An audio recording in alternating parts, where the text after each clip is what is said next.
dans Actes des Apôtres, chapitre 19, au verset 13 à 14, dans la traduction Jean-Baptiste Clar, il est dit ici, alors quelques exorcistes juifs, virgule, qui allaient de lieu en lieu, virgule, essayaient aussi d'invoquer le nom du Seigneur, bon, on dit ici Jésus, sur ceux qui avaient des esprits mauvais, virgule, en disant, je vous abjure par le Jésus que Paul prêche. Il y a point ici. Dans le verset 14, il est dit ici, c'était 7 fils du juif Sheva, prince des prêtres, qui faisait cela. Il y a point. Donc, beaucoup de personnes, beaucoup de ceux qui se disent pasteur, révérend, bishop, maréchal, apôtre, prophète, diacre, inspiré ou un de l'éternel, ou des pseudos enseignants, quand ils vont lire ce verset, ils vont pas pénétrer en profondeur. Ils vont pas connaître le mécanisme vibratoire qui se dissimule à l'intérieur. Mais on va décortiquer ce verset pour vous montrer effectivement qu'est-ce que ce verset dans Actes des Apôtres, chapitre 19, verset 13 à 14, est en train d'expliquer ici. Donc, premièrement, on va aller de pas à pas pour vous démontrer que Jésus travaille bel et bien avec les démons. Donc, ici, on va aller dans, on recommence. Alors, quelques juifs, non, quelques exorcistes juifs, il y a virgule, je m'arrête dans la virgule et on entre dans les profondeurs. Donc, quand on lit une phrase, quand on lit des mots, il faut d'abord comprendre le sens des mots. Il faut pénétrer les mots pour comprendre la signification de ce que ça veut dire.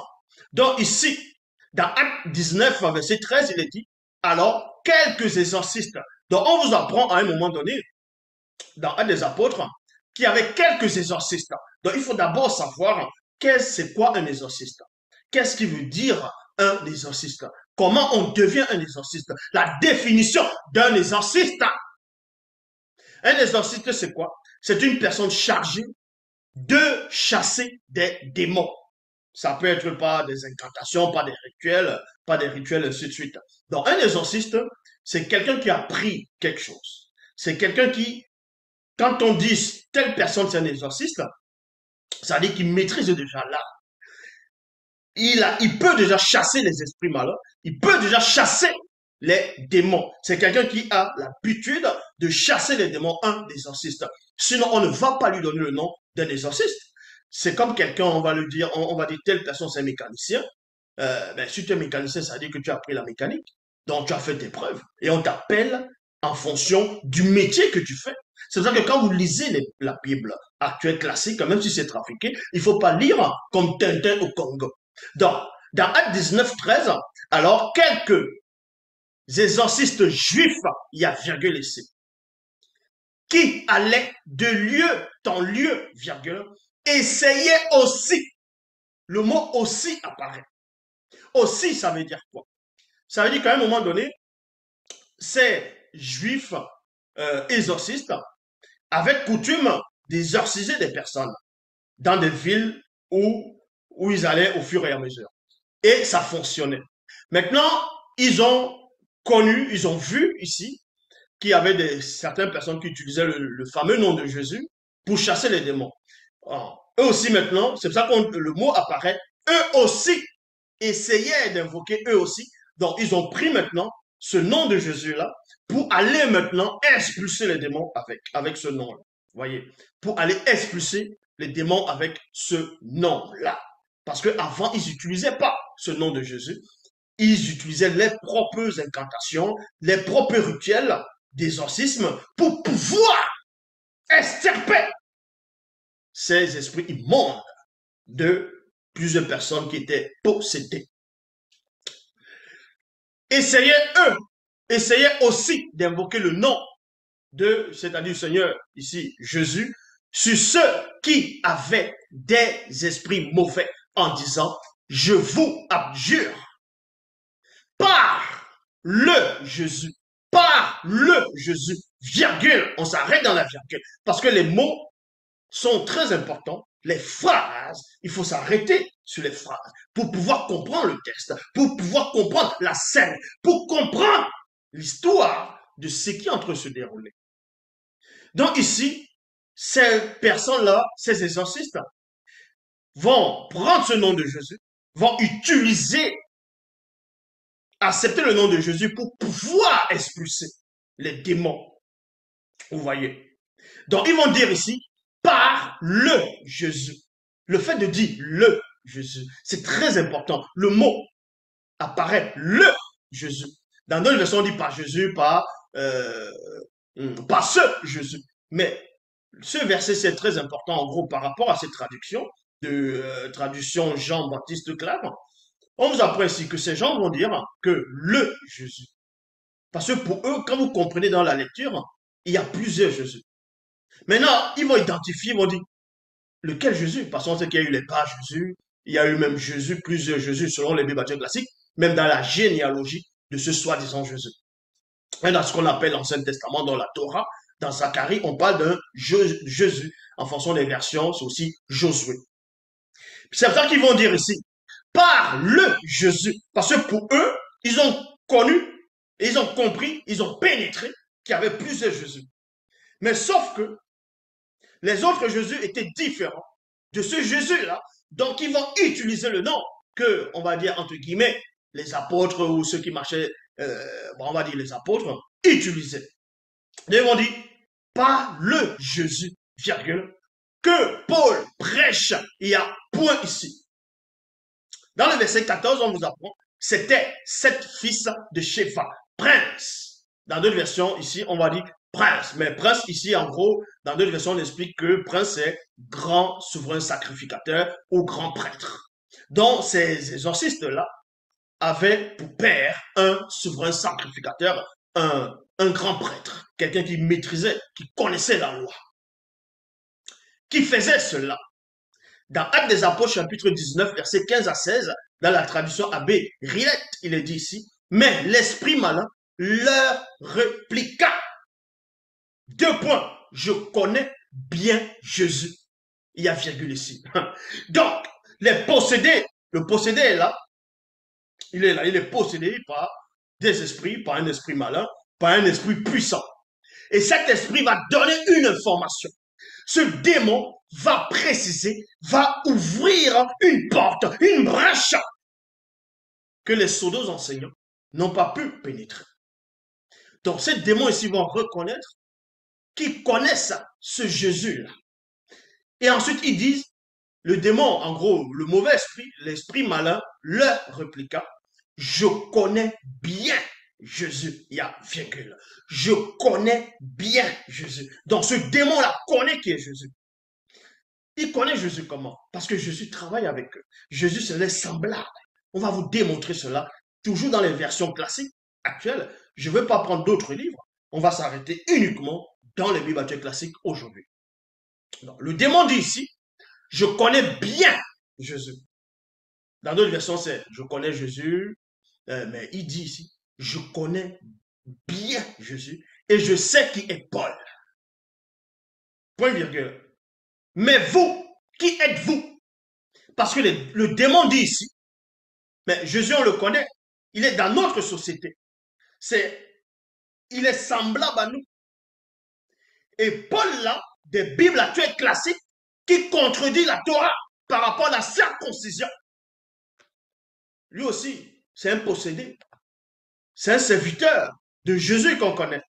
Donc, Jésus l'a possédé déjà. Le mitélé dont Jésus a possédé Paul. Donc, Paul, il a déjà une marque. On le connaît. Mais vous êtes possédé par qui? Par quel démon? Vous êtes possédé par qui? C'est ça que le démon va dire ici, là. Va répondre, mais vous, qui êtes-vous? Et l'homme dans lequel se trouvait l'esprit malin sauta sur eux, s'empara de l'un et de l'autre, et les maltraita de telle sorte qu'ils s'enfuirent de cette maison-là, nus et blessés. Il y a point ici. Il y a point ici. Cette scène, beaucoup de gens vont lire sans pénétrer cette scène, sans comprendre la signification de cette scène, de ce qui venait de se produire ici. Puisqu'il a été dit que au nom de Jésus, tous genoux fléchiront, que à son nom, ils vont chasser les démons, ainsi de suite. Mais comment ces exorcistes-là n'ont pas pu chasser ce démon-là par le nom de Jésus. Parce que ce nom de Jésus-là, par rapport à Actes 19, 13 à 14, ce Jésus, c'est ce Jésus que les chrétiens adorent. C'est ce Jésus que beaucoup de personnes croyantes acceptent comme prophète. Mais en fait, c'est un démon. Et les démons le reconnaissent. C'est pour ça que ce nom n'a pas pu les expulser. Est-ce que vous comprenez? Premièrement. Et quand on va dans Matthieu chapitre 11, verset 27, où le soi-disant Jésus dit, mon Père m'a tout donné et personne, vous voyez, il dit, personne et personne ne connaît le Fils, virgule, si ce n'est le Père.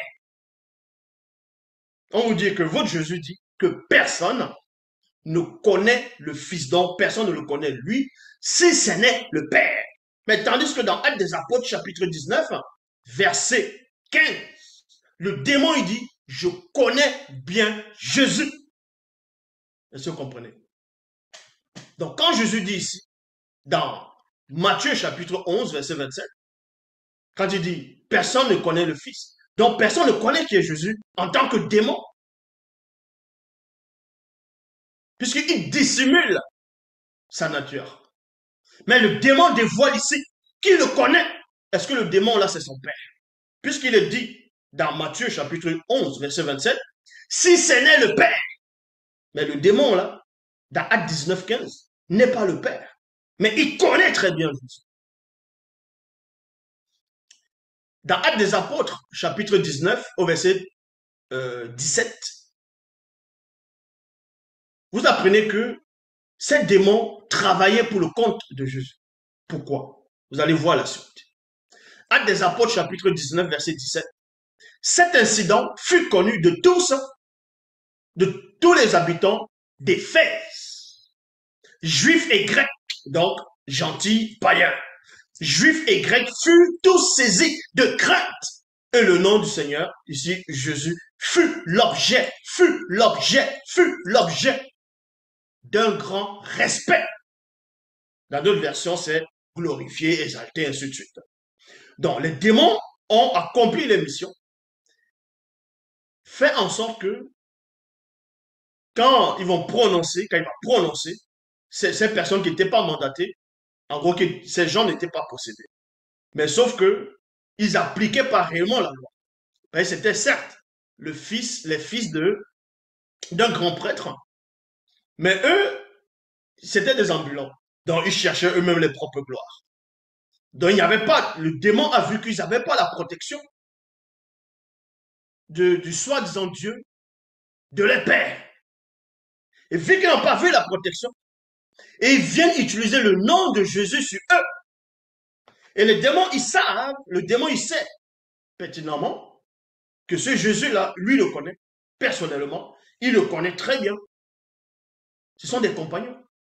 Donc, ce nom n'a pas de pouvoir sur lui. Parce qu'ils se connaissent. C'est en cela où il va donner une bonne leçon à ces personnes et faire en sorte que les gens dans la ville puissent être informés de cela, afin que le soi-disant nom de Jésus puisse être craint, respecté et glorifié par tous en disant, voilà, donc si les démons agissent ainsi, ce nom-là, forcément, ça vient de Dieu. Ça, c'est une comédie. Ça, c'est un plan que le démon Jésus, donc Michel, a soigneusement orchestré avec ses semblables, ses démons.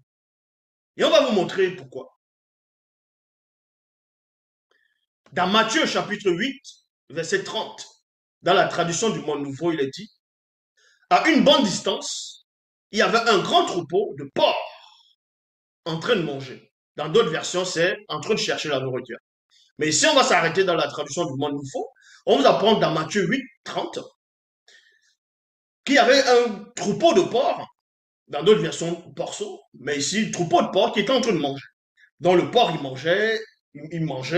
se sentait à l'aise, il était en train de manger, il festoyait.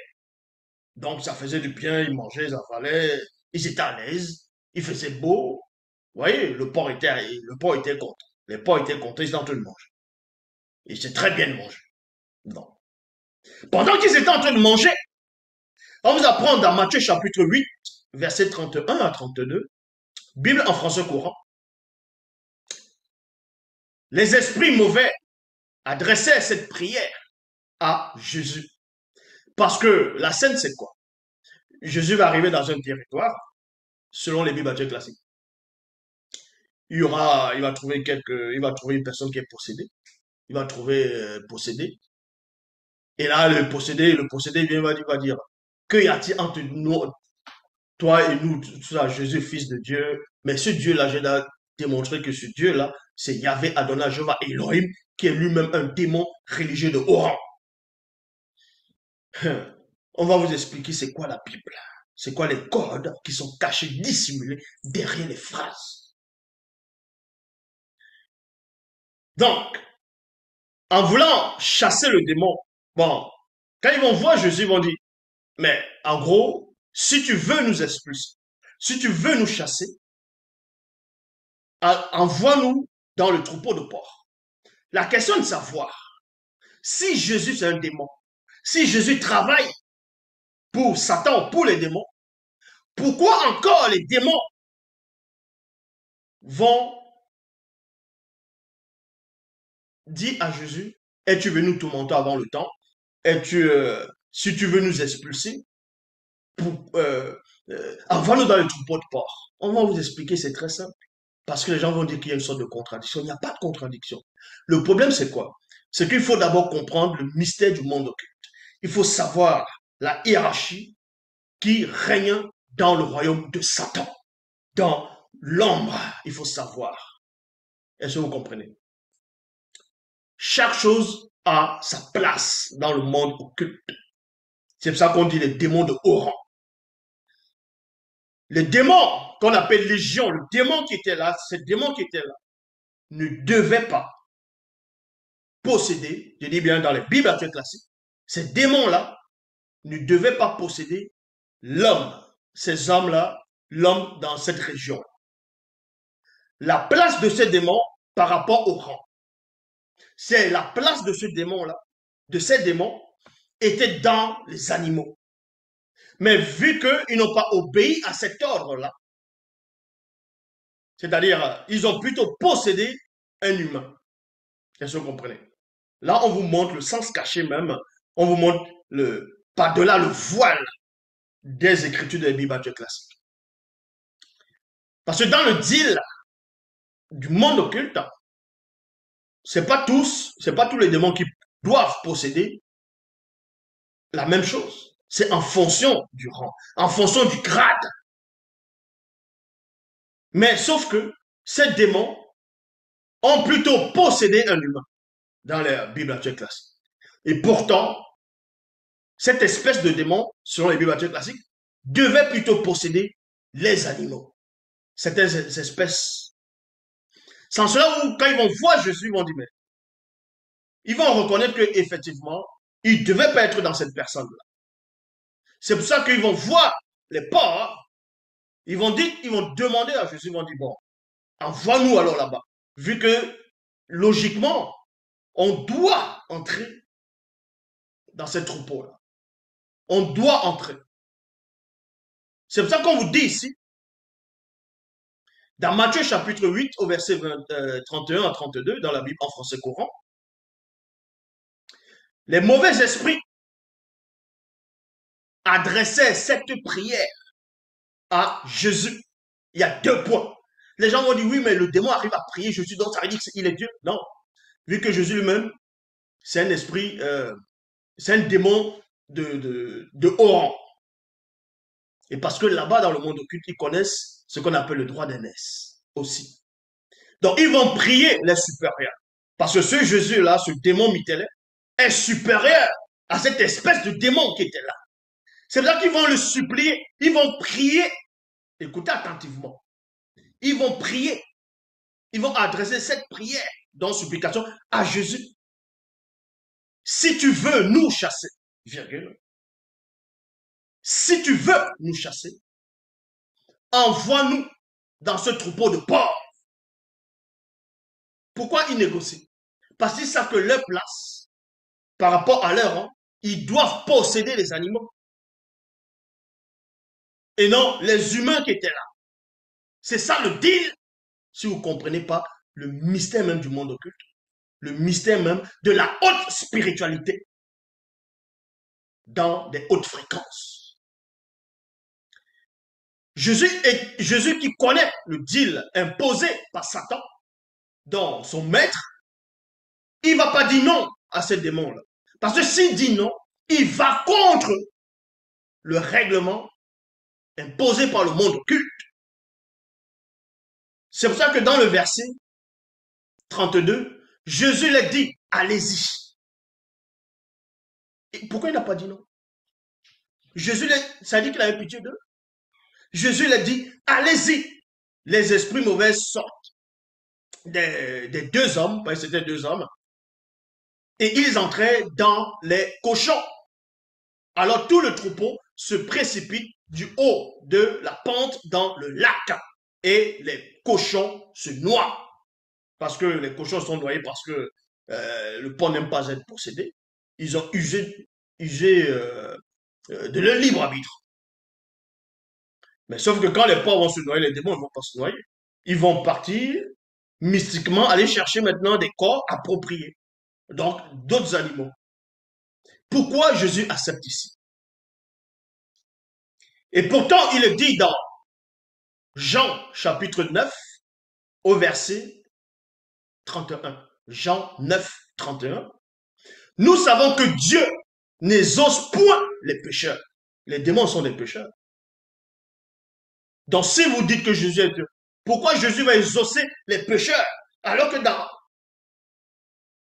Jean chapitre 9 au verset 31, il est dit, nous savons que Dieu n'exauce point les pécheurs. Mais, virgule, si quelqu'un l'honore et fait sa volonté, c'est celui-là qui l'exauce. Donc si Jésus a exaucé la prière des démons, ça dit qu'à un moment donné, les démons se sont rendus compte qu'effectivement, on ne doit pas être là. Donc ils ont obéi, ils ont appliqué la volonté de ce Jésus-là. Et Jésus dit maintenant, bon, vous pouvez y aller. C'est bon, Satan ne va rien vous faire. Vous pouvez y aller. Dans Somme 66, au verset 18, si j'avais conçu l'iniquité dans mon cœur, virgule, le Seigneur ne m'aurait pas exaucé. Mais le démon est né dans l'iniquité. Le démon, sa nature, sa naissance, son existence même, c'est l'iniquité. Mais le Seigneur les exauce. Ça dit qu'il y a un problème. Ça dit qu'il y a quelque chose qui ne va pas. Je répète dans Somme 66, verset 18, si j'avais conçu l'iniquité dans le péché, la faute dans mon cœur, le Seigneur ne m'aurait pas exaucé. Donc pour ce Jésus, le démon n'a pas conçu l'iniquité dans le cœur. C'est pour cela qu'il a exaucé les prières. Est-ce que vous comprenez?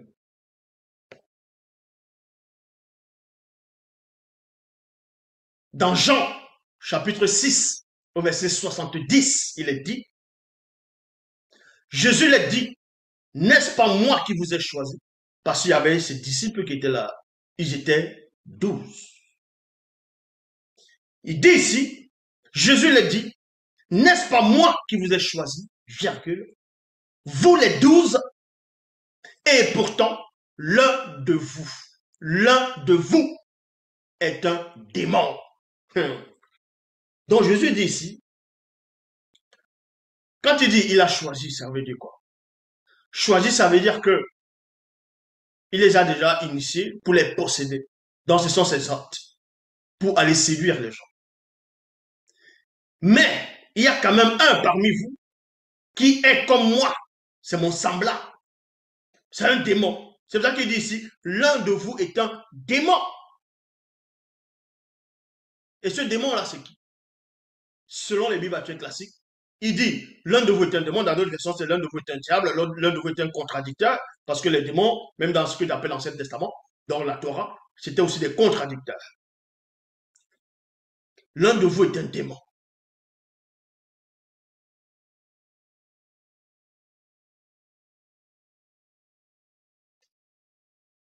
Donc, qui était ce démon? C'était Judas. Vous voyez la suite, on vous apprend que ce démon-là, celui dont Jésus faisait allusion, c'était Judas l'Icariot.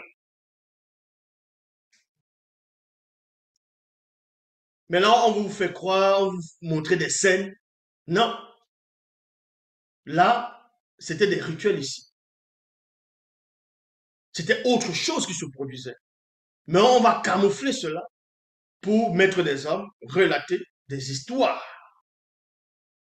Donc, si Judas, c'est un démon que Jésus a désigné, expliquez donc maintenant dans Matthieu chapitre 27, dans Matthieu chapitre 26, au verset 49, Bible en français courant, Judas, dont Jésus avait dit que c'est un démon, dans Jean chapitre 6, verset 70, donc dans Matthieu chapitre 26, au verset 49, Judas s'approcha immédiatement de Jésus et lui dit, salut, maître. Dans une version, c'est Rabbi. Salut, maître. Parce que Jésus est supérieur à lui. Donc, puisque Judas c'est un démon pour Jésus, puisqu'il a dit, il a sorti ça de sa bouche, que c'est un démon.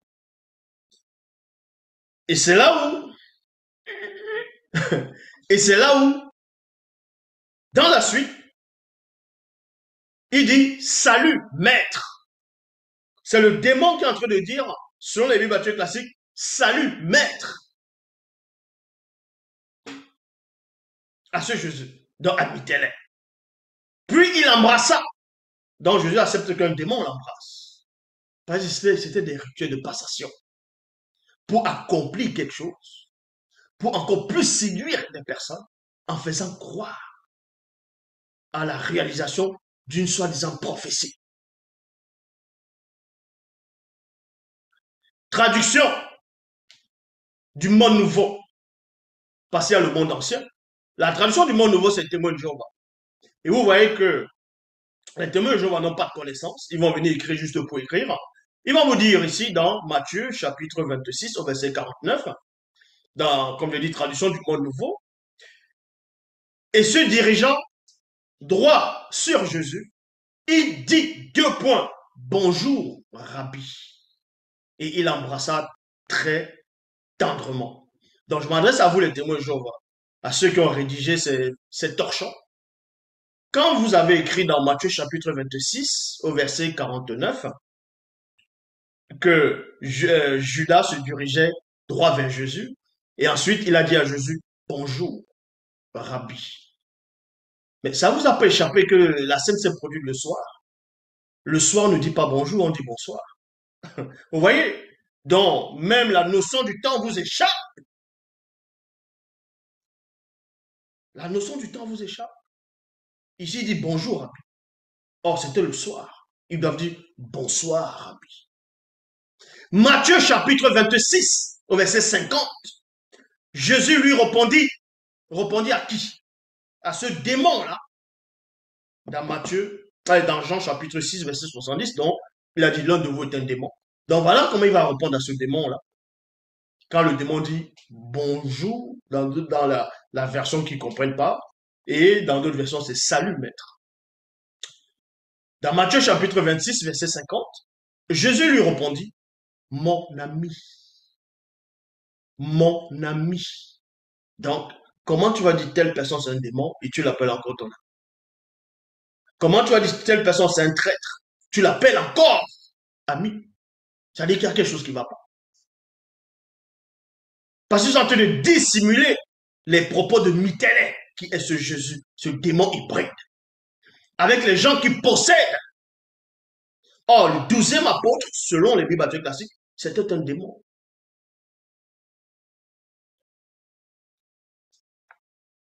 Qui s'est assis dans un corps. C'est-à-dire que lors du repas, Satan entre dans Judas. Je dis bien selon les Bibles classiques. Donc il dit, mon ami, ce que tu es venu faire, fais-le vite. Alors les autres s'approchaient et mirent la main sur Jésus et l'arrêtèrent.